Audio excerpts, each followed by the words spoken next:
Bon alors bonjour, bonjour à tous. Merci déjà d'être là.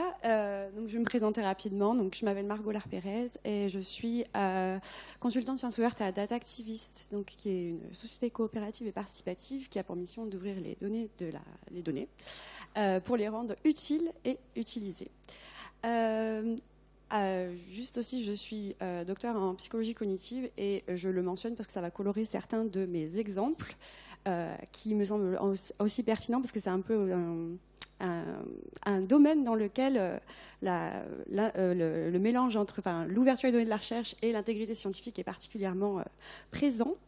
Et donc ma présentation, elle sera très interdisciplinaire, voire couvrira certaines disciplines qui ne sont pas nécessairement couvertes par Agorantic.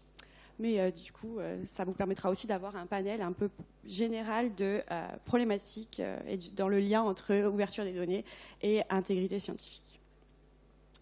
Alors, je vais vraiment partir de la base et je suppose que la plupart d'entre vous sont tout à fait familiers de ces notions, mais je pense que c'est le plus simple, c'est de repartir et de se dire, de définir les termes. J'ai effectivement un passé de philosophe, donc j'ai besoin de définir les termes et de dire de quoi on va parler.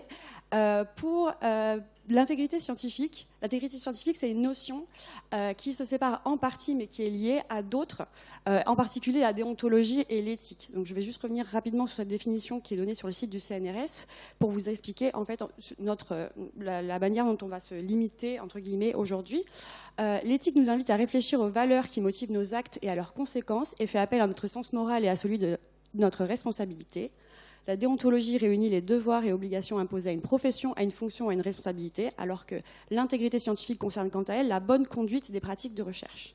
Donc évidemment, ces trois notions, elles sont interconnectées, mais on va effectivement plus se concentrer sur la dernière partie. Alors, ça c'est vraiment juste pour faire un résumé, même si l'intégrité scientifique, elle s'est structurée notamment en France à partir des années 90, notamment avec la création du comité d'éthique CNRS, du COMETS par exemple, et l'équivalent à l'INSERM. L'institutionnalisation en termes législatifs et aussi de cadre de bonnes pratiques est plutôt récent. Et date, donc là vous avez par exemple des exemples de plutôt la construction au niveau européen qui précède un peu la construction française, mais en fait cette problématique-là, elle s'est vraiment structurée dans les années 2010 et notamment par l'adoption de la Charte nationale de la déontologie des métiers de la recherche par du COMETS, donc le comité d'éthique du CNRS, et un très important pour nous, parce qu'on parle d'intégrité scientifique en France, c'est l'inscription dans le Code de la recherche et le décret d'application du 3 décembre 2021 qui a pour but en fait de définir quelles ressources, quel personnel, quelle structure d'intégrité scientifique doivent avoir les établissements en France. Pour résumer un peu du coup où est-ce qu'on se situe en termes d'intégrité scientifique, parce que je ne sais pas si c'est forcément clair pour tout le monde quand on parle d'intégrité scientifique, finalement à quoi est-ce qu'on fait référence dans les universités par exemple en termes d'institutions ou de comités. Il y a des acteurs institutionnels, donc notamment l'Office français de l'intégrité scientifique, donc ça au niveau national qui fait partie de l'HCRS, et au niveau des établissements on a les référents intégrité scientifique qui sont donc nommés suite à ce décret d'application qui date d'il y a 2 ans. Il y a des réseaux non institutionnels, comme par exemple la conférence des signataires de la charte dont j'ai fait mention, de la charte d'anthologie des métiers de la recherche, et des réseaux de référents intégrité scientifique. Évidemment, il y a aussi des acteurs non institutionnels, et il va en être mention aujourd'hui par le biais d'exemples notamment, mais il y a des acteurs non institutionnels qui sont en partie français, par exemple PubPeer est français, par Retraction Watch, mais donc des acteurs qui sont menés, qui sont utilisés et nourris par les pairs, mais qui ne font pas partie d'un réseau institutionnel dit officiel. Évidemment, il y a aussi des acteurs de l'intégrité scientifique qui sont à la fois à la marge et en même temps essentiels aussi à ce respect, et notamment je pense aux DPO, donc ce qu'on appelle les Data Protection Officers, les délégués à la protection des données, qui notamment à les universités vérifient la conformité de la gestion et du partage des données avec notamment le RGPD. Pour revenir, donc vraiment là, c'est vraiment pour avoir une idée de à qui on fait appel quand on a une problématique d'intégrité scientifique. Voilà, depuis le décret d'application du 3 décembre 2021, c'est les référents intégrité scientifique qui sont nommés dans les établissements. Je suis allée voir si c'était bien indiqué, si c'était facile à trouver pour l'Université d'Avignon, et ça l'est. C'est tout à fait facile de trouver qui est le référent intégrité scientifique, si jamais il y a un problème. Et les référents intégrité scientifique, ils veillent en fait au respect de l'intégrité, ils font remonter des signalements et mettent en place une médiation pour remédier au manquement d'intégrité scientifique. Donc, voilà. Je tenais en fait à faire ce petit point parce que parfois c'est facile d'être dans des choses un peu abstraites et je voulais revenir sur le fait que voilà, l'intégrité scientifique, ça correspond aussi à des personnes, à des procédures qu'on peut mettre en place quand il y a un problème. Alors, quel principe gouverne l'intégrité scientifique? Donc, j'ai mis le code de conduite européen pour l'intégrité en recherche de l'ALEA qui donne 4 grands principes de l'intégrité scientifique. La fiabilité, la garantie de la qualité de la recherche, qui transparaît dans la conception, la méthodologie, l'analyse et l'utilisation de ressources. L'honnêteté, autrement dit, élaborer, entreprendre, évaluer, déclarer et faire connaître la recherche de manière transparente, juste et objective. Le respect envers les collègues, les participants à la recherche et la société, les écosystèmes, l'héritage culturel et l'environnement, et la responsabilité assumée pour les activités de recherche, de l'idée à la publication, leur gestion et leur organisation pour la formation, supervision et le mentorat. Ça, c'est les principes, on va dire, qui gouvernent l'intégrité scientifique. Après, la manière dont l'intégrité scientifique s'inscrit dans des comportements scientifiques ne prend pas exactement cette forme. La littérature sur l'intégrité scientifique, en tout cas, est relativement unanime sur le fait que les pratiques scientifiques se présentent sur un spectre, en fait, en termes d'intégrité scientifique. Et la littérature présente notamment le fait qu'au bout du bout des pratiques dites il y a des pratiques qui sont considérées assez unanimement comme non intègres. La méconduite scientifique, autrement dit la fraude, et qui correspond à 3 types de comportements qui sont en général unanimement partagés, qui sont le plagiat, la fabrication et la falsification de données ou de résultats. Ensuite, il y a les pratiques de recherche dites rigoureuses et responsables, et on va le voir, qui s'articulent aussi avec des pratiques, on va voir, de sciences ouvertes. On reviendra aussi sur qu'est-ce que la science ouverte pour que vous compreniez bien l'articulation avec l'intégrité scientifique. Et au milieu de ça, on a tout un ensemble de pratiques qui sont maintenant appelées des questionable research practices dans la littérature depuis une dizaine d'années, qui sont des pratiques, des comportements scientifiques qui en fait sont très différents de nature et partent soit d'une méconnaissance réelle et involontaire de certaines règles à des pratiques qui sont intentionnellement mauvaises. Et toute une recherche sur l'intégrité scientifique en fait se concentre sur la manière dont se réalisent en fait ces comportements, dans quel contexte et à quel niveau en fait, on va dire, de la hiérarchie scientifique, à savoir si ça concerne plus des jeunes chercheurs, des chercheurs plus anciens, etc.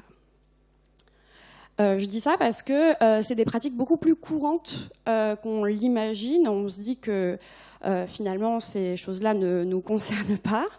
Malheureusement, elles nous concernent un peu tous. Enfin, je dis, elles nous concernent un peu tous. J'ai soutenu ma thèse à une époque où on n'était pas aussi explicite sur le fait que certaines pratiques n'étaient pas forcément bonnes. Donc, je suis la première à reconnaître qu'il y a une évolution aussi de la compréhension et de ces pratiques.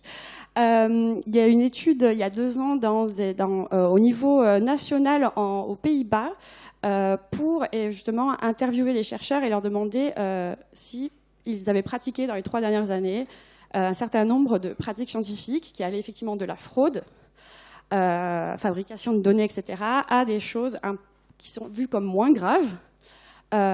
Et en fait, les réponses étaient quand même étonnamment positives, au sens où, donc là je vous ai mis une citation, 53% des doctorants ont admis s'être fréquemment livrés à l'un des 11 comportements de recherche douteux au cours des 3 dernières années, mais malgré tout c'est quand même très élevé, 49% des maîtres de conférences et professeurs.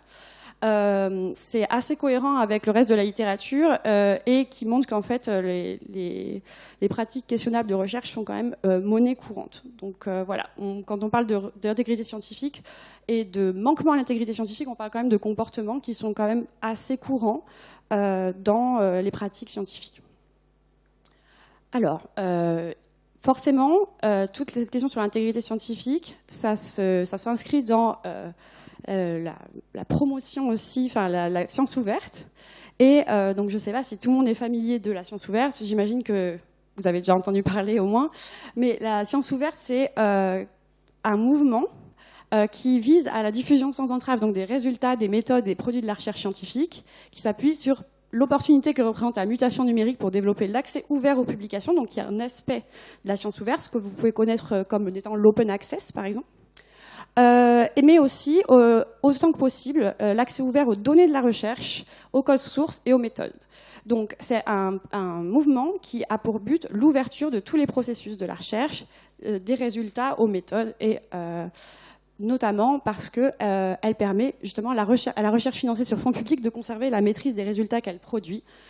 Si vous êtes familier d'autres problématiques de la science ouverte comme l'open access, vous savez que ce n'est pas toujours le cas, et donc que ce n'est pas une évidence.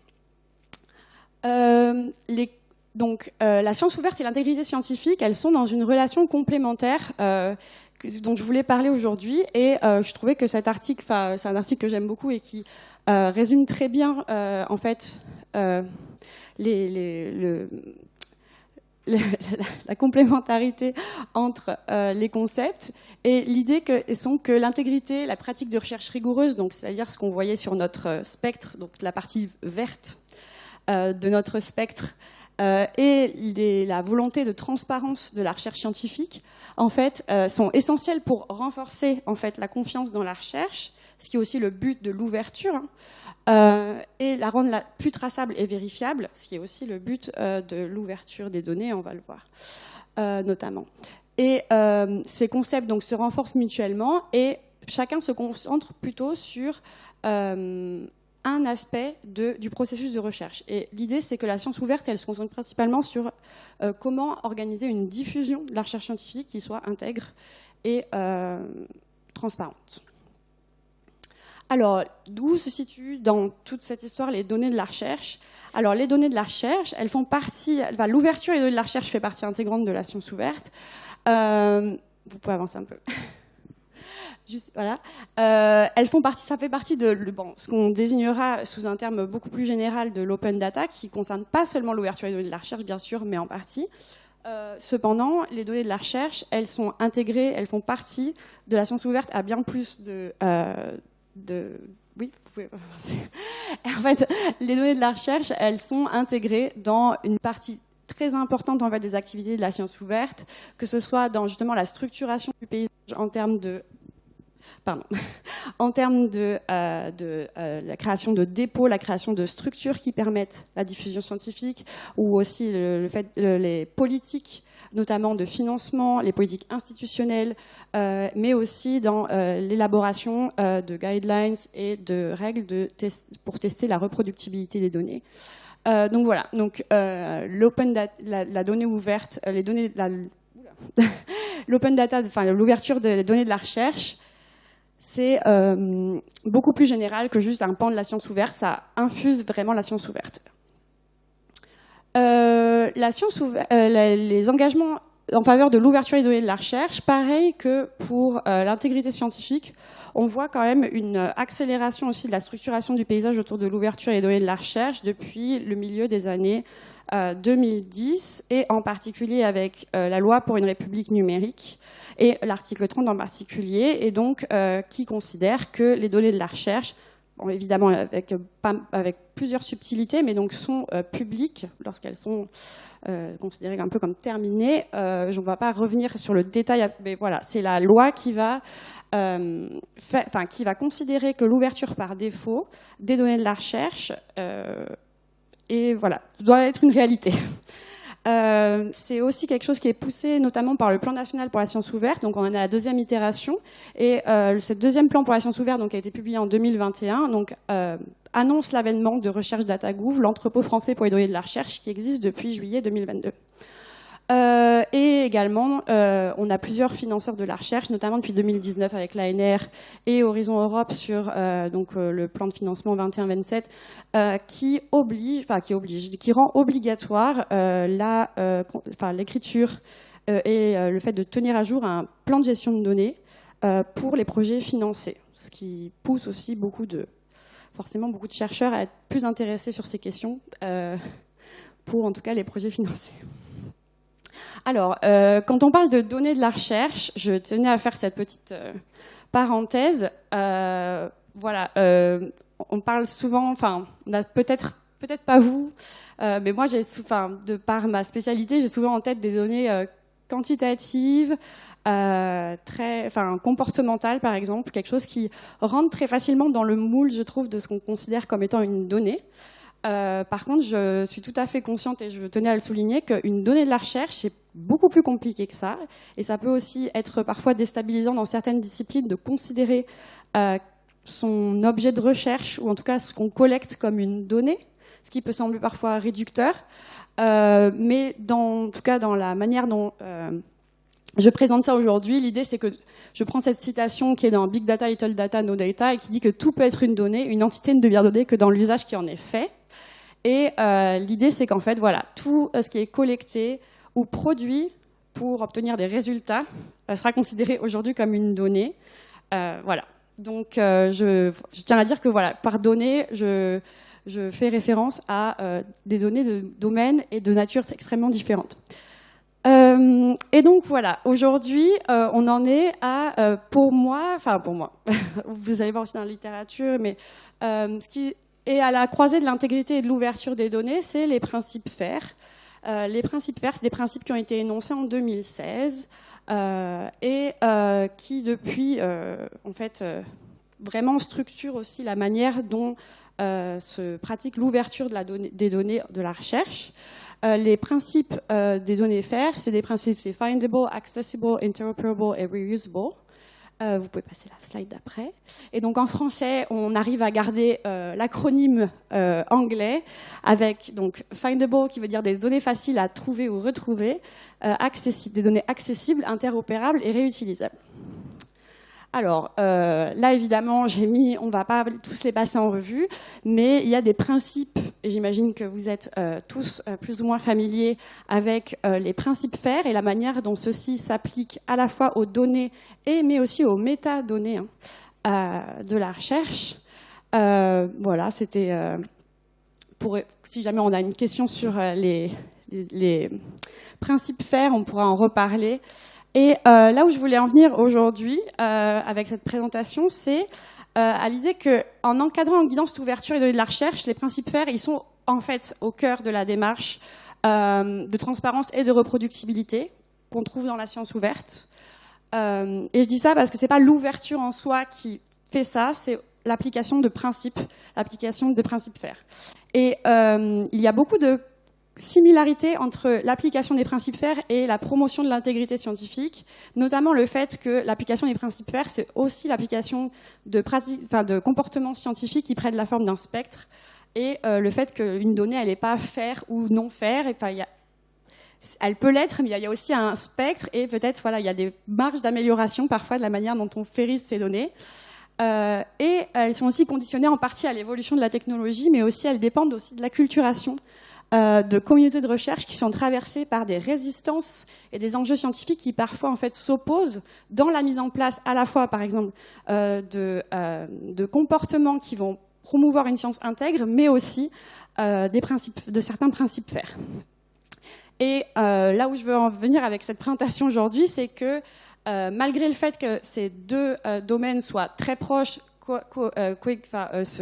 s'entrecroisent sur plusieurs points, avoir une approche complémentaire et interconnectée entre les acteurs de l'intégrité scientifique et les acteurs de l'ouverture de la recherche, ça pourrait permettre davantage d'avoir un cercle vertueux dans la généralisation des pratiques de la science ouverte. L'idée que je me fais dans ma tête des principes FAIR, de l'application des principes FAIR et de la promotion de l'intégrité scientifique, c'est un peu deux fleuves différents dans deux lits différents, mais qui sont parallèles. Et si on pouvait peut-être les rassembler, en tout cas sur certains aspects, on arriverait à quelque chose de vraiment chouette. Je voulais revenir sur cet article d'Héloïse Berkowitz et Hélène Delacour, Ouvrir et donner de la recherche, quelles implications pour les sciences sociales, parce que je pense justement qu'en fait, plusieurs facteurs qu'elles identifient comme entravant le processus d'ouverture des données en sciences sociales, en fait, est aussi tout à fait pertinent pour expliquer ce qui entrave également l'application, ou en tout cas la promotion de l'intégrité scientifique dans pas mal de disciplines. La perception erronée des motivations à l'ouverture des données, c'est-à-dire la construction d'un bien public mondial plutôt que le simple exercice d'un contrôle sur la liberté académique et les équipes de recherche, qui est parfois aussi la manière dont est vécue la promotion de l'intégrité scientifique. Un système de concurrence caractérisé par la domination des classements et une starification de la recherche. On va voir comment ça peut aussi influencer certaines pratiques d'intégrité scientifique. Un manque ou un accès inégal aux ressources qui pourraient aggraver les inégalités entre les sexes, les communautés, les institutions et les pays, et des risques potentiels liés à l'ouverture des données avec différents degrés de sensibilité et de possibilités de normalisation. Là, évidemment, il y a beaucoup de différences interdisciplinaires qu'il faut prendre en compte. Alors, donc, pourquoi je vous disais tout à l'heure pour la psychologie, c'est parce qu'en fait, la psychologie, c'est un peu un ground zero de l'intégrité scientifique et du partage de la donnée. Puisque, si vous l'ignorez, la science psychologique a vécu un grand chambardement dans les années 2010, notamment grâce à un projet, le Replicability Project, qui en fait était un projet mené à grande échelle avec beaucoup de psychologues internationaux pour en fait essayer de répliquer sans résultat de la psychologie publiée dans des revues dites à fort impact, en psychologie en tout cas, donc c'est pas Nature, mais c'était des revues, des résultats supposément importants. Et l'idée c'était, est-ce qu'on arrive à reproduire ces résultats? Et la réponse, elle est majoritairement non. L'étude, elle a été publiée en 2015 et ça a vraiment posé la question de savoir, ça a vraiment une remise en question de la robustesse même du domaine. Et la question de savoir pourquoi est-ce qu'on ne peut pas reproduire ces résultats.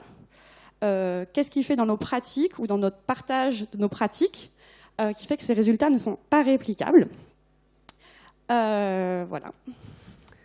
Et ça a conduit aussi à de nombreux sondages ou de nombreuses interrogations scientifiques sur qu'est-ce qu'il faut pour une science reproductible. Parce que le projet en psychologie a entraîné d'autres projets de réplicabilité, notamment en oncologie, par exemple, qui ont aussi révélé que, par exemple, il n'y avait que dans les grands résultats d'oncologie qu'ils ont tenté de répliquer, il n'y avait que 2% d'open data sur ces sujets-là, et que c'était extrêmement difficile d'avoir accès aux résultats originels pour essayer de les répliquer. Dans ce sondage, en fait, qui avait été mené par Nature, donc pareil au milieu des années 2010, la question de savoir quels facteurs contribuaient à la recherche reproductible concerne quand même, un certain nombre d'entre eux concernent des problématiques qui peuvent être résolues en partie par l'ouverture des données, ce qui n'était pas forcément encore le cas à cette époque, en tout cas notamment pour la psychologie, sur le fait par exemple de reporter des résultats, le selective reporting, mais aussi le fait qu'on ne répliquait pas assez déjà à l'origine ou que les données brutes ne sont pas accessibles du labo originel. C'est ici. Et on voit par exemple que ça concerne, que les gens ont répondu disaient que cet aspect-là contribuait, 80% des répondants en tout estimaient que ça avait effectivement une influence sur le fait de ne pas pouvoir répliquer les résultats. Oui, c'est assez évident aussi.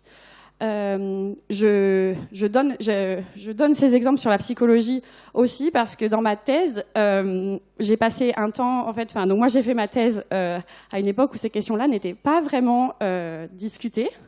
J'ai soutenu il y a 9 ans et en fait j'ai passé pas mal de temps de ma thèse à tenter de répliquer une expérience qui était importante d'un point de vue théorique. Et en fait, je me suis très vite rendu compte que la seule chose dont je parlais avec les gens quand je les voyais en conférence, c'est « est-ce que vous avez réussi à répliquer cette expérience ?»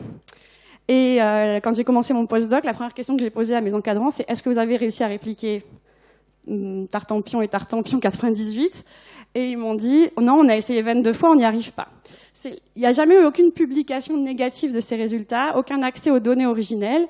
Et je veux juste dire par là que la perte de temps ou la perte d'énergie, la perte scientifique de ces questions-là, elle est réelle. Et elles m'ont concernée, mais elles vous concernent peut-être, ou peut-être moins, je l'espère, aussi grâce à l'ouverture. On peut passer. Alors, donc voilà, pourquoi est-ce qu'en fait je parle de ça, un peu comme Ground Zero, du lien entre l'ouverture des données et l'intégrité scientifique. Et c'est là, en fait, c'est pour ça que j'ai mis ce titre sur le fait que l'ouverture des données de la recherche en soi n'est pas un équivalent d'intégrité scientifique tout simplement. Et pourquoi je l'ai pris à psychologie? C'est parce que peut-être que la psychologie part de loin, mais effectivement, il y a aussi une idée que le partage des données en soi, en fait, est suffisant pour assurer une certaine forme d'intégrité scientifique, tout simplement. Et on a malheureusement, encore une fois, la psychologie a un cas, la science psychologique a un cas actuellement. On a actuellement en cours qui illustre totalement cet aspect. Il y a donc une professeure d'Harvard qui est à la School of Business, mais donc c'est la psychologie appliquée à la consommation, au business, voilà, qui en fait, elle travaille particulièrement sur le fait d'être malhonnête. Et en fait, a priori, donc il y a un blog qui est connu dans la communauté qui s'appelle Data Colada et qui est tenu par 3 psychologues qui, en fait, ont vérifié ces jeux de données et disent bon bah ça va pas du tout. Ça va pas du tout au sens que, clairement, il y a eu manipulation sur les jeux de données. Et ce cas est particulièrement intéressant. Vous allez le voir pourquoi, mais aussi parce que la chercheuse a attaqué en justice les tenants du blog, l'université d'Harvard et les employeurs du Data Colada, en fait, et donc la question aussi de savoir est-ce que critiquer, mettre en cause des résultats pour méconduite sera potentiellement passible de sanctions pénales, et ce qui pourrait poser un problème aussi pour l'intégrité scientifique. Pourquoi est-ce que je parle de ça aussi? C'est que parce que, en fait, ce cas est particulièrement intéressant parce que contrairement à beaucoup de cas de fraude en psychologie, et il y en a eu beaucoup dans les années 2010, assez connus et assez tragiques, là on est rentré dans une nouvelle phase où par exemple en fait ces données qui sont un point de contention sont accessibles, elles sont ouvertes. Elles ont été mises par les auteurs eux-mêmes sur Open Science Framework, et la question, donc c'est la première fois, je suis quand même pas mal ce genre de problématique parce que c'est intéressant, mais la question et c'est la première fois en fait qu'il y a un cas aussi grave. En plus, la fraude est assez facile à repérer, mais sur des données qui ont été ouvertes volontairement par le chercheur et qui donc aussi se défend en partie de la fraude par le fait que la donnée elle soit ouverte. Et voilà, donc là je vous mets un extrait du lawsuit puisqu'il y a un procès en cours pour 25 millions de dollars. Là où je veux en venir justement, et c'est par cet exemple, je voulais aussi montrer qu'effectivement, il y a encore du chemin à faire aussi sur la compréhension de l'ouverture des données de la recherche et du lien avec l'intégrité scientifique qui ne va pas de soi. Mais aussi dans le lawsuit, il y a mention du fait que l'auteur des articles, donc la chercheuse qui est mise en cause, n'est pas nécessairement la personne qui a récolté les données qui sont mises sur Open Science Framework.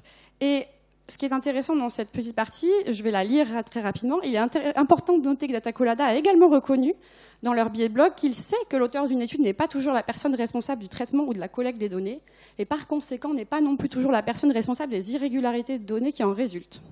Sans aucun doute, en tant que spécialiste du comportement dans des universités de premier plan, Data Colada savait ou avait des raisons de savoir que le professeur Gino travaille avec des assistants de recherche et d'autres personnes et peut ne pas avoir été la personne responsable de toute anomalie perçue dans les études dont elle est l'auteur. Donc, je crois qu'on peut passer. Voilà.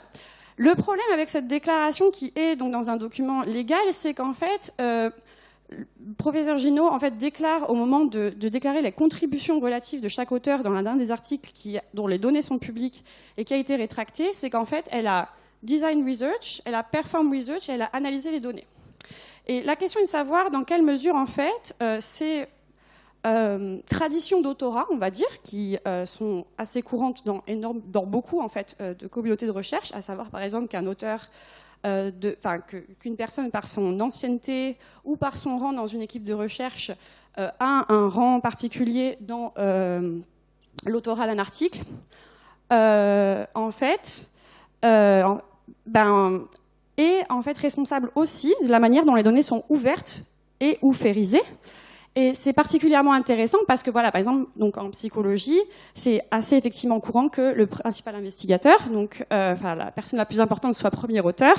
Mais là, par exemple, en fait, c'est des questions qui sont particulièrement importantes sur la traçabilité des données, puisque quand il y a un problème d'intégrité scientifique, souvent les auteurs disent « j'étais pas la personne en charge du traitement et des données ».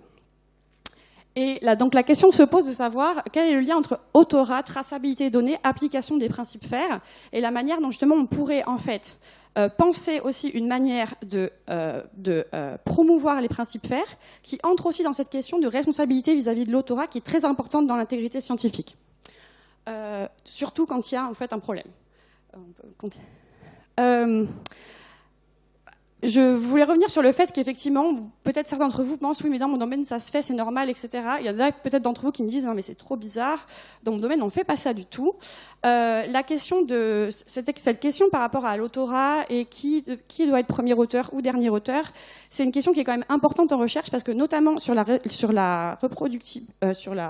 l'intégrité scientifique, en fait, il y a toute une littérature sur ce qu'on appelle le guest authorship.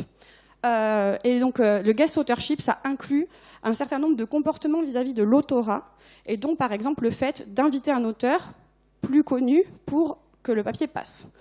Et c'est par exemple le cas dans un sens quand on met quelqu'un de connu dans le labo ou son directeur de recherche en premier auteur, et c'est aussi une manière de faire passer les articles. Ça s'appelle aussi, c'est une sorte de manifestation de l'effet Mathieu, le Matthew Effect, qui est en gros que les riches deviennent riches plus vite et les pauvres moins. C'est rich get richer, quoi. Et en science, c'est très connu qu'il y a un effet Mathieu. Et par exemple, là, je vous montre une étude assez récente, septembre 2022.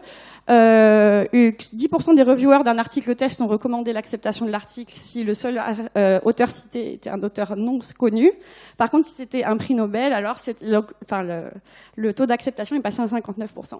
Donc, c'est tout à fait réel. Ça fait partie des stratégies dans les laboratoires. Et donc, la question de l'autorat, elle est tout à fait présente, mais c'est aussi une question d'intégrité scientifique, parce qu'en fait, le lien entre la traçabilité des données, l'application des principes FAIR et l'autorat, elle est importante, surtout dans les cas de méconduite scientifique, où c'est en général là où on a un peu une implosion de ce système, en fait.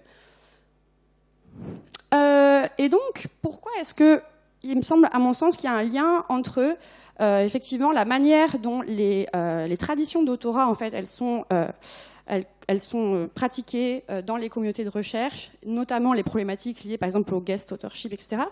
Par exemple, là, quand on s'intéresse à la littérature, notamment sur l'application des principes FAIR, là, on a par exemple une étude en fait de données qui ont été ouvertes dans le cadre de recherche sur l'écologie et l'évolution. Et en fait, les chercheurs se sont intéressés à des jeux de données pour lesquels, aux scientifiques en question en fait, et aux scientifiques qui étaient soit premier auteur, soit dernier auteur, donc des positions qui dans certains domaines, notamment celui-là, veulent dire que c'est soit la personne qui a fait l'étude, soit un peu la personne qui fait autorité pour le dernier auteur, et pour voir en fait s'il y avait un lien entre certaines caractéristiques de ces personnes et la complétude et la réutilisabilité des jeux de données qui étaient mis en ligne. Et une des explications, donc quelque chose qui était intéressant, c'est qu'en fait, il y avait, par exemple, le genre n'a rien changé, par exemple, mais quelque chose qui a joué, c'était par exemple en partie l'âge, donc le fait que les personnes plus jeunes, les PI plus jeunes vont plus mettre des... Allô ? Oui, c'est moi. Vont plus mettre des jeux de données qui sont réutilisables que les PI plus âgés. Mais par contre, quelque chose qui était intéressant, c'est qu'en fait, il y avait beaucoup de variabilité intra-individuelle. Au sens où il y avait des PI qui allaient partager les données, elles allaient toujours être bien complètes et réutilisables, ou pas du tout complètes et pas du tout réutilisables. Mais en fait, beaucoup d'entre eux étaient c'était pas vraiment consistant d'un jeu de données à un autre. Et en fait, ça s'explique aussi en partie justement par la culture dans les laboratoires et par le fait que des jeux de données, ils sont pas forcément acquis, collectés par le PI, par le chercheur principal d'un groupe, mais qu'en fait, il y a des chercheurs, il y a des étudiants, il y a des chargés de, des étudiants en stage, des doctorants, des post-docs qui vont acquérir ces données et qui n'ont pas tous nécessairement la même culture, la même data literacy sur la manière en fait d'appliquer des principes FAIR aux jeux de données pour les rendre réutilisables, pour les rendre partageables. Et ce qui explique aussi du coup en partie cette différence qui se retrouve au niveau de l'autorat principal sur les jeux de données, où en fait la personne est premier auteur. Et donc, le niveau de littératie des données varie d'un stagiaire à l'autre, c'est la traduction anglaise, hein, bien sûr, il n'y a pas que des stagiaires. Et les PI ne contrôlent pas toujours la qualité des fichiers archivés. Voyons ce qu'il y a sur la slide d'après, je suis plus sûre de... je suis pas sûre que ça se... C'est la même ? Ah non, voilà. Et donc, nos résultats suggèrent que la formation à la gestion de données de la recherche et la culture au sein d'un groupe sont probablement des déterminants plus importants pour la qualité de l'archivage des données que pour d'autres facteurs tels que la politique d'ouverture des données d'une revue. Donc, c'est-à-dire qu'en fait, il y a un véritable travail à faire d'acculturation au principe FAIR dans une équipe de recherche qui semble en partie de même nature en fait que l'acculturation en fait d'avoir une traçabilité des données liée à la reconnaissance de l'autorat en fonction de la contribution réelle des auteurs. Et en fait, c'est quelque chose qui est en partie mis en place, mais qui pourrait être renforcé, notamment justement dans la formation au principe FAIR, mais aussi en fait cette formation au principe FAIR, elle pourrait être plus intimement liée aussi à, par exemple, à l'application de taxonomie de rôle de contributeur. Donc, par exemple, la Credit, qui est utilisée qui est reconnue par la majorité des très gros éditeurs, et qui en fait donne une granularité très fine sur les rôles en fait dans un article scientifique et qui permet justement cette traçabilité en termes de qui a fait quoi.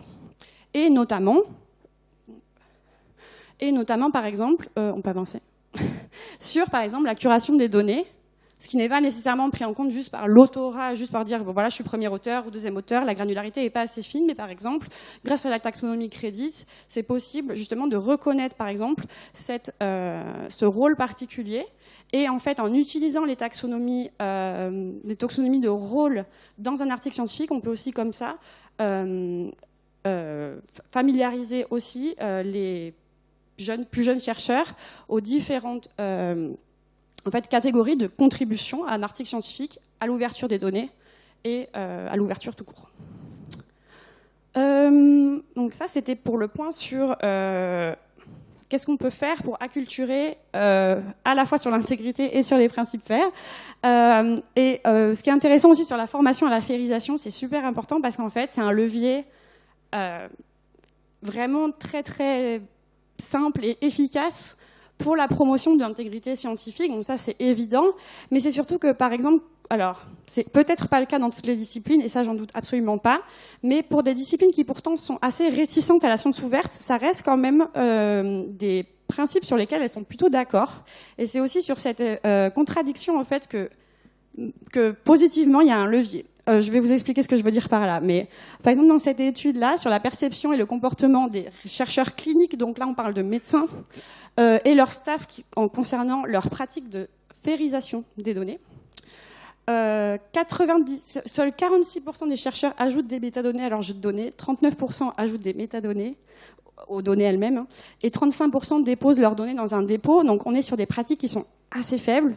Les médecins sont un public relativement réticent en partie sur pas mal de choses dans la science ouverte, et c'est pour ça que j'ai pris cet exemple. Mais malgré tout, en fait, dans cette étude notamment, 94% des chercheurs sont conscients de l'utilité de l'application des principes FAIR à leurs données pour les autres et sont prêts à fairiser les données s'ils disposent de ressources et de soutien nécessaires. Et que ce qui est vraiment important, c'est que on peut faire la promotion de l'intégrité scientifique via les principes FAIR et que même pour des publics qui ont des difficultés à le mettre en place, on arrive à un point où, malgré tout, elles sont d'accord pour le faire. Et ça, c'est important, en fait. Pour pouvoir former les gens, il faut qu'ils soient d'accord. Par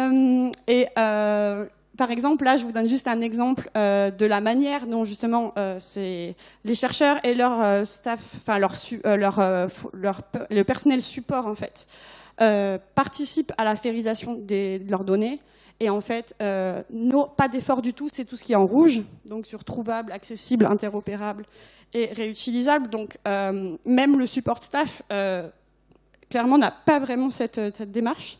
On est sur des labos allemands, je crois. Et par contre, effectivement, donc là, ils leur disent, est-ce que si jamais on m'aidait, est-ce que je le ferais? Et en gros, à gauche, ça veut dire que non, ils ne le feraient pas quand même.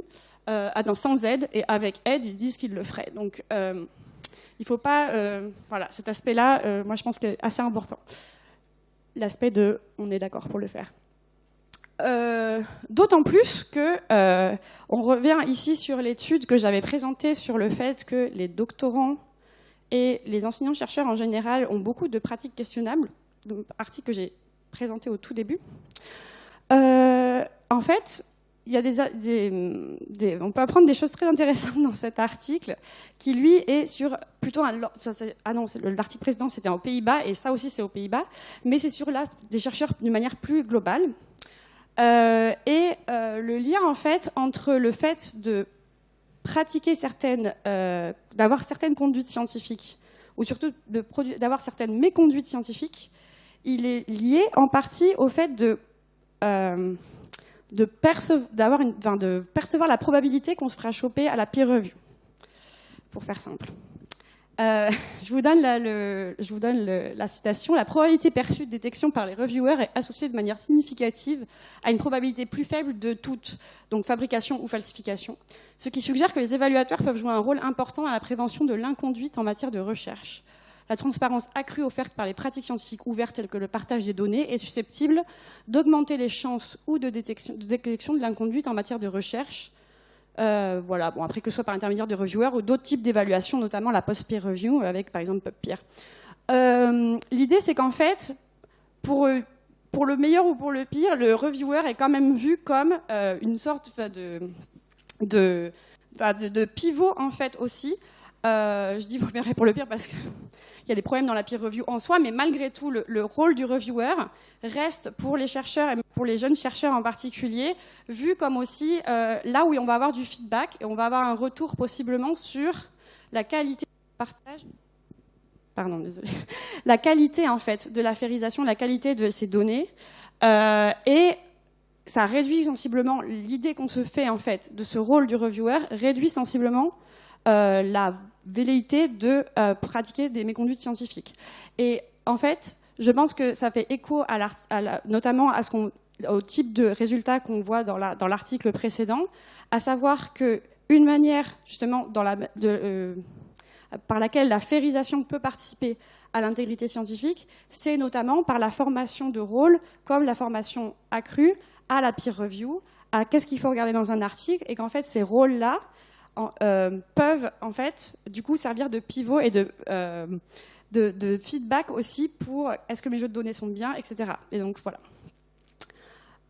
Et cette idée justement de pivot en fait que j'essaye de mettre en exergue ici sur le fait que c'est aussi d'avoir des personnes qui sont en position de faire des retours qui est important et qui compte en fait aussi dans l'application du principe d'intégrité scientifique, c'est par exemple les retours qui sont faits à des chercheurs dans des expériences d'audit sur par exemple la qualité des PGD par exemple.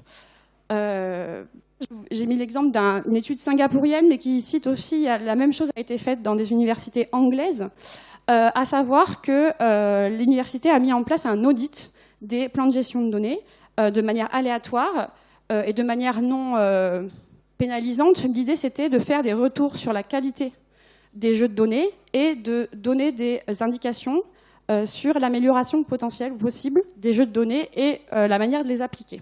Et en fait, ça a été considéré comme une expérience positive d'avoir justement un retour, non coercitif, mais d'avoir un retour sur le plan de gestion de données et sur la manière de fériser justement ces données. Et pour finir, je voulais parler aussi du fait que l'intégrité scientifique et la gestion des données de la recherche, elles peuvent avoir ensemble aussi une approche complémentaire pour le traitement juste des partenaires scientifiques locaux.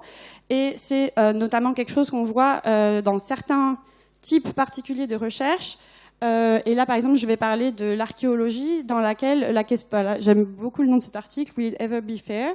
La question, c'est pas de savoir si on veut ou pas appliquer les principes FAIR, ou si on peut, c'est est-ce qu'on y arrivera à terme à appliquer les principes FAIR? Et l'idée est aussi que les principes FAIR, en soi, sont une trame très importante, mais parfois ne suffisent pas à décrire la manière dont on doit aussi traiter certains terrains, certaines données.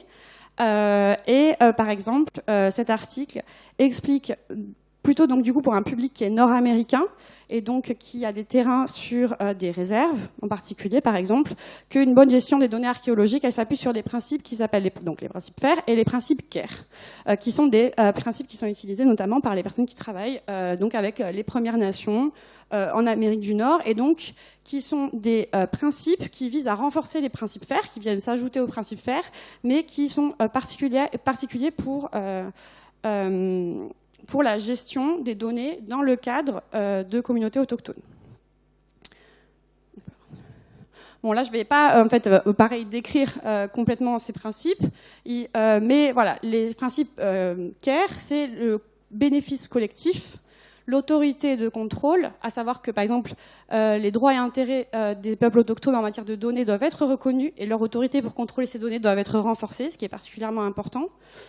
On peut avancer. Responsabilité et éthique. Donc voilà. Et par exemple, là, les droits et le bien-être des peuples autochtones doivent être la préoccupation première à toutes les étapes du cycle de vie de la donnée, dans tout l'écosystème des données. Et donc voilà, c'est des choses qui ne sont pas nécessairement prévues par les principes FAIR, mais qui doivent être prévues pour le traitement de certaines données. Et en fait, ça se rapproche de toute la littérature, évidemment, en intégrité scientifique, qui s'intéresse à ce qu'on appelle en anglais le helicopter research, donc la recherche hélicoptère, c'est-à-dire l'idée que les gens des pays riches viennent avec leur hélicoptère, vont prendre des données sur des terrains étrangers dans des pays qui ne sont dits du sud économique et repartent avec et ne reconnaissent pas la contribution des partenaires locaux dans à la fois la collecte des données, mais juste la réalisation de l'étude. Et notamment, on peut juste revenir à 2 secondes en arrière, juste par exemple là dans cet exemple, donc là c'est des exemples en fait, mais par exemple dans les 10 règles pour que les chercheurs du Nord ne fassent pas ça, il y a par exemple des règles à appliquer sur la gestion des données, notamment la manière dont elles doivent être archivées et le fait par exemple de laisser les données au maximum dans les communautés autochtones et aussi faire participer à la description les communautés autochtones. C'est pareil, donc les scores FAIR, j'allais lire la citation, pardon. La question des principes FAIR, elle se pose aussi dans le fait de savoir est-ce qu'ils sont universels, est-ce qu'ils peuvent être appliqués de manière universelle ou pas. Et cet article, par exemple, nous explique que en fait, l'accessibilité, elle est souvent vue par rapport à la structure de la donnée ou de la métadonnée, mais pas nécessairement par rapport à l'usager. Donc c'est pour ça que je veux dire la citation, les scores FAIR, donc par exemple quand on fait des tests des tests pour savoir si les données sont FAIR ou pas, et les scores qui sont renvoyés pour toute base de données visent à fournir une vision objective de l'accès. Toutefois, cet objectif repose sur l'hypothèse implicite que l'accès est considéré uniquement par rapport à la structure des métadonnées ou des données et qu'il est indépendant de l'utilisateur qui tente d'accéder à ces ressources. Par conséquent, les scores ne peuvent pas être considérés comme une mesure de l'accessibilité réelle des données ou des métadonnées du point de vue de l'utilisateur. Et donc, par exemple, il y a des pays dans lesquels en fait, on ne peut juste pas accéder à des dépôts de données, donc aux données qu'il y a dessus. Et donc la question, c'est pas de savoir si les données ou les métadonnées sont accessibles en soi, mais par rapport à l'utilisateur, il peut juste pas y aller en fait. Et aussi, ça suppose aussi que l'accessibilité à des dépôts de données est universelle. Et par exemple, là, on a les nombres de dépôts qui sont enregistrés sur Re3 Data. Et par exemple, effectivement, il y a énormément de dépôts en Amérique du Nord, dans les pays dits du Nord. Mais par exemple, en Afrique, la proportion, elle tombe très très rapidement. Là, on est sur une échelle, les États-Unis, c'est à peu près 1100. Et là, l'Afrique du Sud, c'est 14. Donc, l'accessibilité même, en fait, à des dépôts de données, elle n'est pas universelle. Et ça doit être pris en compte par les principes FAIR. On peut passer à la slide suivante. Et par exemple, le fait que si on rend quelque chose accessible sur GitHub, en fait, par exemple, il y a aussi des pays dans lesquels notamment certains pays du Nord, comme les États-Unis, font des, il y a des, des sanctions économiques. Et par exemple, jusqu'en 2021, on n'avait pas accès à GitHub en Iran. Et c'est toujours le cas pour la Syrie et un autre pays que j'ai plus en tête. Mais voilà, donc il faut penser à ce genre de choses, ou par exemple le fait que il y a des restrictions d'accessibilité à Internet aussi pour des raisons politiques dans beaucoup de pays, ou aussi que parfois juste l'accès à Internet il est très faible, très lent, et que en fait il y a des fois dans des pays où en fait on va time-outer avant même de pouvoir accéder à quoi que ce soit. On peut revenir juste en arrière. Non, c'est bon, pardon. Et en fait, c'est des questions que se pose aussi en fait la science ouverte de manière générale par rapport, on va dire, voilà, à l'intégrité scientifique, à la question de qu'est-ce qu'on doit avoir comme pratique de recherche, comportement de recherche vis-à-vis des partenaires locaux. Et je terminerai là-dessus sur le fait que une science ouverte qui est intègre et qui est universelle, elle doit aussi prendre en compte les spécificités locales, être faite aussi avec des acteurs locaux, ne serait-ce que par exemple justement la mise en place d'infrastructures, notamment pour l'ouverture des données, qui permettent en fait juste cette ouverture. Parce qu'en fait, des fois, certains principes qu'on prend comme évidents pour l'ouverture, en fait, sont assez compliqués à mettre en place, ne serait-ce que par l'historique en fait de certains pays avec ces pratiques. Là, je vous donne un exemple en fait de ce qui s'est passé en Indonésie. Cet article date de 2020 et en fait explique que le partage des données en Indonésie est assez mal vu parce que souvent dans le passé, justement, les données ont fait l'objet en fait d'hélicoptères research et ont souvent été prises par des chercheurs internationaux qui s'en sont servis sans créditer les auteurs. Et donc, l'Institut indonésien des sciences, pour résoudre ce problème, a mis en place un dépôt de données nationales sécurisé, le RIN. Chaque soumission est étiquetée avec des métadonnées pour la propriété. L'Institut a organisé des ateliers pour former les chercheurs à l'utilisation du dépôt et convoque une équipe de chercheurs nationaux et internationaux pour évaluer les politiques d'accès et de réutilisation des données. Et voilà. L'équipe se demandera aussi comment ces principes sont appliqués à l'ensemble de l'Indonésie, qui donc connaît aussi des inégalités intérieures assez importantes. Et donc là, la question, c'est aussi voilà, pour la science ouverte, pour le lien avec l'intégrité scientifique, de se dire voilà, dans quelle mesure aussi est-ce qu'on peut faire en sorte d'appliquer ou d'aider l'application de principes FAIR à des communautés particulières qui peut-être par définition en fait ne trouveront pas ces principes FAIR. Et donc ma conclusion, c'était voilà une autre partie de l'article où ils disent que le point commun, d'autres pays seront confrontés à des problèmes différents, mais que le point commun sera que toutes les parties prenantes, et pas seulement les plus riches ou prestigieuses, devront être impliquées dans la recherche d'une solution. Et c'est aussi en ça que la science ouverte, par en fait une vision un peu globale du processus scientifique, aidera voilà à faire en sorte que les données soient ouvertes, mais d'une manière qui puisse être faite par tout le monde. Et je vous remercie.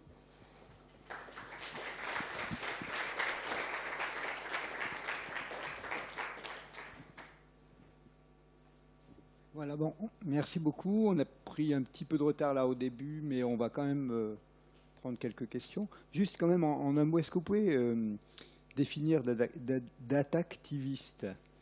Je suis allé voir et puis voilà comment on peut aussi vous solliciter, et avoir votre appui, votre accompagnement. Voilà. Alors, je parle en présence du fondateur, d'un des fondateurs. Donc, la Dactiviste, c'est une SCOP, donc c'est une société coopérative et participative. Donc, c'est un modèle un peu particulier de société dans laquelle les employés en partie sont aussi décideurs aussi de la désorientation de l'entreprise. Et c'est une entreprise qui a été fondée en 2016. Je dis pas de bêtises. Et donc voilà, le travail notamment est sur l'ouverture des données publiques en général, mais plutôt voilà, il y a beaucoup de travail sur l'ouverture des données de la commande publique, l'ouverture des données publiques des administrations. Peut-être Joël, tu veux ajouter quelque chose?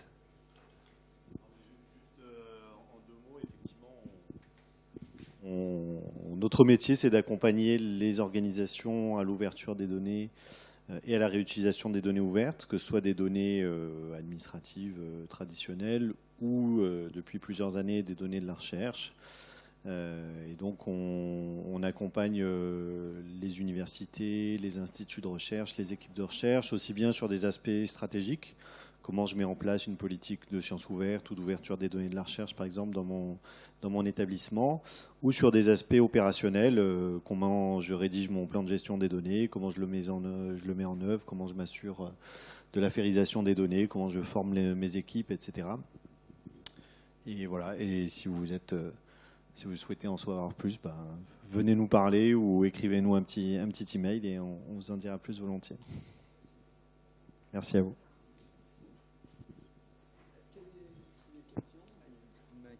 Alors, je crois qu'on n'a qu'un seul micro. Bonjour, merci beaucoup pour votre exposé. En fait, j'ai 2 questions, une pour vous et une pour les collègues en informatique qui sont présents dans la salle. Alors, dans le déroulé de vos slides, vous parliez des rôles des contributeurs, que l'on pouvait préciser qui avait fait quoi en relation avec les données. Or, lorsque vous avez présenté cette slide, cela est arrivé après un propos assez critique sur le manque d'intégrité de certaines données. Est-ce que vous ne trouvez pas que dans la précision de ces rôles, qui est une très bonne démarche, il y a aussi une recherche de responsabilité au regard des données publiées? Et je lance tout de suite ma question à destination de nos collègues en informatique. J'aimerais avoir leur opinion sur les données et comment eux pratiquent l'affairisation de leurs données. Merci. En fait, je ne suis pas sûre de bien comprendre votre question. Est-ce que vous voulez dire qu'en fait les rôles habités mais aux données qui sont déjà publiées? Voilà, oui, l'idée c'est un peu ça aussi, c'est-à-dire que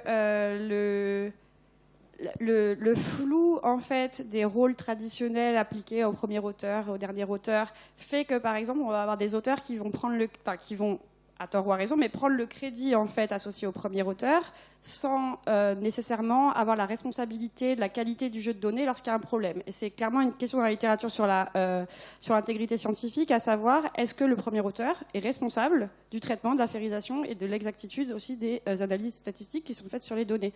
Et là, en fait, l'exemple que j'avais pris, c'est aussi pour montrer qu'effectivement, il y a encore des disciplines dans lesquelles on reconnaît ouvertement, publiquement, qu'en fait, on est premier auteur, mais on n'a pas la responsabilité du jeu de données.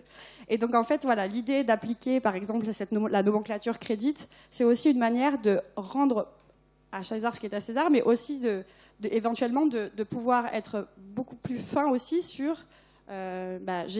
j'ai été responsable, par exemple, de l'affairisation, mais je n'ai pas nécessairement été responsable de l'analyse.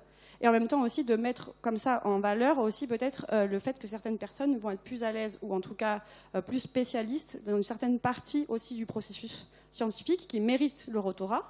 Mais en fait, voilà, ça permet aussi de granulariser un peu les rôles traditionnels vis-à-vis de l'autorat, en fait. Voilà. Potentiellement. Puisque pour l'instant, effectivement, là, par exemple, le lawsuit qui est en cours, justement, profite au sens où on ne peut pas nier, mais profite du flou qui est lié à la responsabilité quant aux données, par exemple, du premier auteur. Et donc, c'est une difficulté dans certains domaines, en tout cas. Voilà. Donc, Oui, alors pour compléter le point de vue informatique, je ne sais pas s'il y a d'autres collègues qui souhaiteront rajouter quelque chose après. Je donne juste mon point de vue. En fait, en informatique, il y a certains des points de l'affairisation, je pense, qui sont appliqués avec beaucoup d'attention, et d'autres beaucoup moins. Surtout pour des raisons d'intérêt scientifique, pas seulement scientifique, mais même d'intérêt en termes de valorisation de la recherche. Donc, typiquement, il y a un grand nombre de travaux dans lesquels les données ont juste une utilisation, sont utiles plutôt juste du point de vue du benchmarking. C'est-à-dire, on va proposer une nouvelle méthode pour résoudre un problème, on va vouloir l'appliquer à tout un tas de jeux de données différents de manière à montrer que notre méthode marche bien par rapport aux méthodes existantes. Donc ça, c'est vraiment un cas très très courant d'utilisation des données. Et souvent, les auteurs concernés ne proposent pas eux-mêmes les données, mais ils vont réutiliser des jeux de données qui sont reconnus par la communauté, par leur communauté, leur sous-communauté même. Et donc, d'où sortent ces jeux de données? Peut-être qu'effectivement, s'ils sont récents, ils ont été créés dans de bonnes conditions, on sait qui les a mis au point, avec quelle méthode, tout ça a été publié. Si c'est des choses un petit peu plus anciennes, comme c'est parfois le cas, c'est un petit peu nébuleux, même d'un point de vue du droit des données en fait. Donc le partage, les méthodes d'élaboration des jeux de données, tout ça, c'est des choses qui sont souvent très connues. Mais par contre, qui les a vraiment qui les a créés, ces jeux de données, certains des aspects qui ont été que vous avez mentionnés lors de votre présentation sont pas tellement respectés ou n'ont pas tellement d'importance pour l'instant aux yeux des chercheurs. Sauf bien sûr quand il s'agit de collaboration avec des chercheurs de SHS peut-être, où là, de SHS ou disons de domaines qui ne relèvent pas de l'informatique, où là par contre, vu que l'accent est plutôt mis sur l'application, sur le domaine applicatif, là les données sont relatives directement à l'objet d'étude, donc c'est pas du tout la même approche, et là par contre l'attention est beaucoup plus importante sur un petit peu tous les aspects que vous avez mentionnés. Voilà, mais bon, c'est mon point de vue. Si. Oui, et juste pour rebondir, vous dites par exemple que c'est pas forcément particulièrement important que les questions de propriété, qui sont les droits des données, c'est pas particulièrement. Mais par exemple, dans les SHS, c'est fondamental pour beaucoup de supports, et c'est là où on voit aussi la différence de férisation en fonction des disciplines, par exemple, parce que si on n'a pas si par exemple pour un certain nombre, par exemple des photos, on n'a pas qui est l'ayant droit, on peut pas forcément non plus connaître les conditions de réutilisation, on peut pas s'en resservir. Et en fait, ça limite c'est vraiment un point fondamental pour certaines recherches. Alors que par exemple pour vous, ça va être moins important. Pas nécessairement le plus important, en tout cas dans la férisation de. Donc, je ne veux pas m'avancer, mais juste c'est intéressant de voir comment des communautés différentes mettent en avant certains aspects de la férisation, mais pas d'autres. Merci. Est-ce qu'il y a une autre question?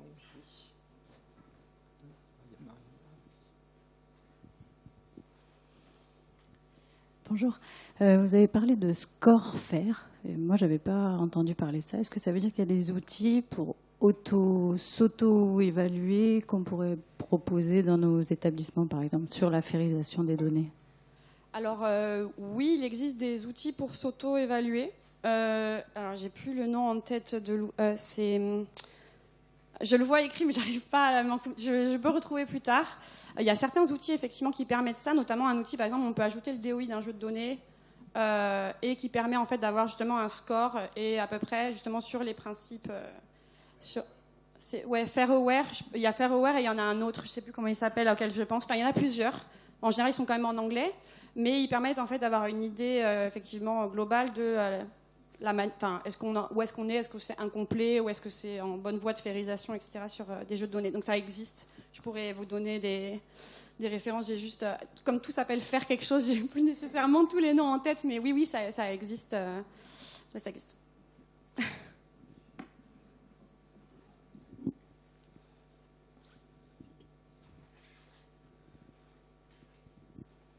Alors, merci beaucoup pour votre intervention. Moi, j'aurais une question par rapport à la mise en place donc des référents déontologues et aussi des comités éthiques, notamment lorsqu'on veut mener une expérience scientifique. On doit d'abord, dans certains établissements, déposer un projet auprès du comité éthique, pas dans toutes. Et on peut remarquer quand même que parfois, les personnes qui intègrent ces comités ou qui occupent ces fonctions ne sont pas forcément très bien formées à ces sujets-là. Et donc, je voulais savoir ce que vous en saviez du processus de formation en cours de ces personnes, parce que parfois, elles vous répondent sur la question scientifique et pas sur la question éthique. Et aussi, est-ce que c'est votre rôle, vous prétendez jouer ce rôle au niveau de votre scope, de former ces personnes-là? D'ailleurs, il a été dit référent déontologue, c'est ce qu'on retrouve plutôt du côté du CNRS que le référent intégrité scientifique. Et ça englobe bien sûr la dimension intégrité scientifique, mais ça va beaucoup plus loin. Oui, et puis par exemple, j'ai parlé aussi du fait que, pour parler d'intégrité, j'ai parlé du comité d'éthique du CNRS qui aussi a des directives sur l'intégrité, alors que ça s'appelle comité d'éthique. Donc il y a effectivement un lien de toute façon entre toutes ces disciplines. Alors, pour ce qui est...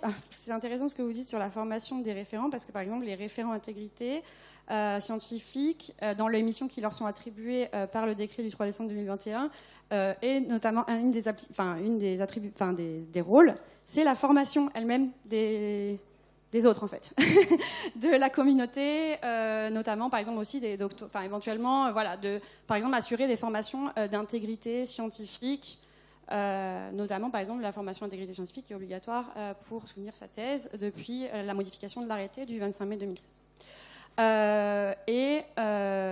Donc, en fait, effectivement, moi, je ne connais pas à ce jour de formation qui est faite pour ces gens qui sont censés former en fait eux-mêmes en fait, la communauté à l'intégrité scientifique. Donc effectivement, c'est un peu peut-être, je ne sais pas si c'est peut-être un impensé, mais effectivement, le fait est que les référents intégrité scientifique sont nommés par le chef d'établissement. Donc je ne suis pas certaine qu'il y ait nécessairement de grille en fait, de compétences à avoir vis-à-vis de l'intégrité scientifique pour être nommés. Mais en tout cas, eux-mêmes ont des fonctions de formation. De mon expérience, en tout cas, ce que je sais aussi, c'est que, par exemple, j'étais chargée des formations, sciences ouvertes, à destination des doctorants et des enseignants-chercheurs à l'université Paris-Cité, jusqu'à il n'y a pas très longtemps. Et, par exemple, c'est un rôle qui est souvent... Alors, je parle en connaissance de cause, parce que c'est carrément quelque chose que j'observe, c'est qu'un rôle, par exemple, la formation à l'intégrité scientifique, elle repose aussi en partie sur les services des bibliothèques. Puisqu'effectivement, comme c'est quelque chose qui est proche, on va dire, des questions de sciences ouvertes et de transparence, c'est aussi des formations qui se retrouvent justement données par les bibliothèques dans les universités. En partie, il y a aussi, je sais qu'une partie aussi de ces formations intégrité scientifique sont données par d'autres cabinets, mais voilà. Mais c'est vrai que je ne pourrais pas répondre à votre question de savoir comment sont formés eux-mêmes les référents. Eh bien, je ne sais pas.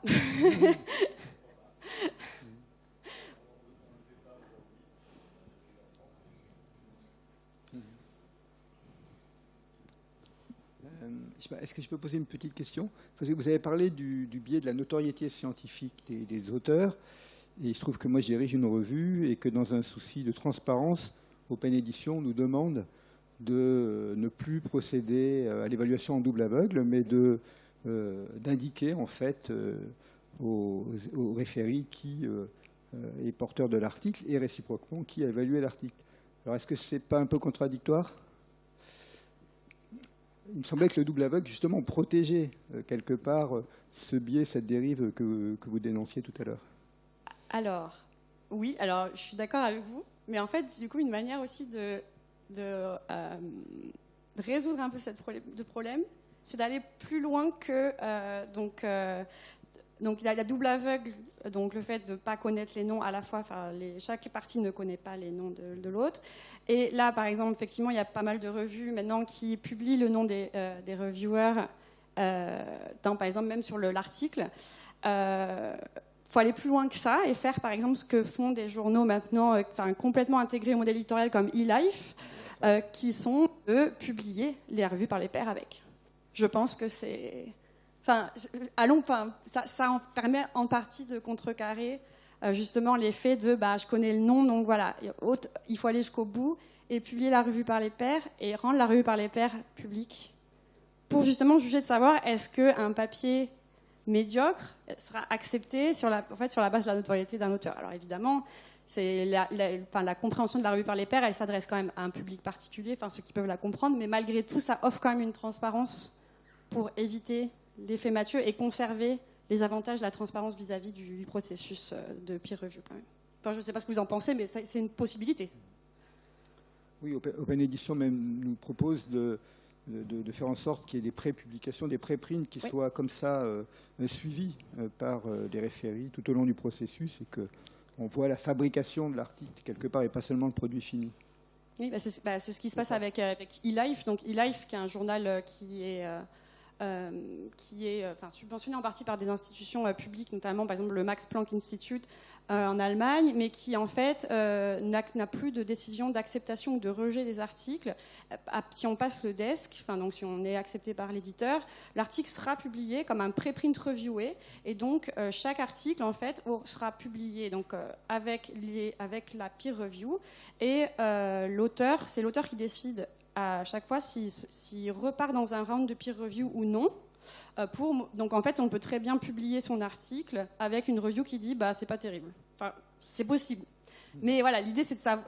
Mais du coup, il y a effectivement une transparence sur qui a reviewé, quelles sont les revues qui ont été faites, et donc l'article il est complet par l'article et la peer review, puisqu'en fait elle détermine aussi la complétude en fait du processus, à savoir est-ce que les gens ont été avec un seul round de review ou 3 ou 4. Voilà. Donc c'est un modèle qui a connu beaucoup de résistance pour sa mise en place, qui est actuellement mis en place depuis assez peu longtemps, mais à voir si ça va marcher ou pas. Mais c'est une manière aussi peut-être de conserver cette transparence vis-à-vis de est-ce qu'on se base uniquement sur le nom de la personne ou pas en fait. Merci beaucoup.